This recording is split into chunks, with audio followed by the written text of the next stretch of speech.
Good evening. Thanks so much for joining us tonight. I'm Brendan Clark. Good evening, everyone. We are glad you're watching. I'm Carolyn Murray. The statue of John C. Calhoun, a South Carolina politician and controversial figure, will no longer be in the city of Charleston. City Council decided tonight that his family must remove it in the coming months. News 2's Gabriel Johnson sat in on tonight's meeting, joins us live in downtown Charleston with more on what happened. Gabriel? Yeah, guys, well, it sparked discussion for years here in Charleston, a debate between preserving the history of Charleston and removing symbols of those who supported slavery and states' rights. Now, tonight, it's up to John C. Calhoun's descendants to find a new home for the statue. It originally stood over Marion Square in downtown. The city tells me they have until the end of September, and if it's not picked up from the city's possession, the trustees will then have to start paying rent. I'm told they can move it anywhere as long as it's outside of Charleston city limits. Tonight, I reached out to those tasked with moving the statue.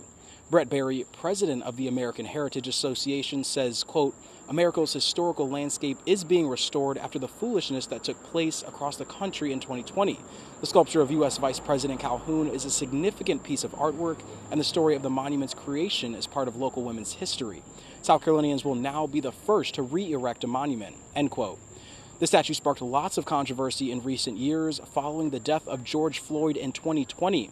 Across the country, people began removing statues like Calhoun's who openly supported slavery.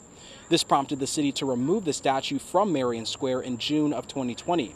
Some family members previously filed a lawsuit against the city over the removal, and other state lawmakers also threatened to pull funding from the city, saying it violated the trust given to the city to possess and care for the monument.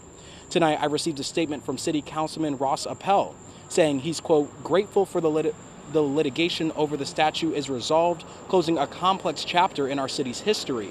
He says he hopes this resolution helps us move forward together as a community, end quote. Now, Calhoun died in 1850, and he is buried in downtown Charleston.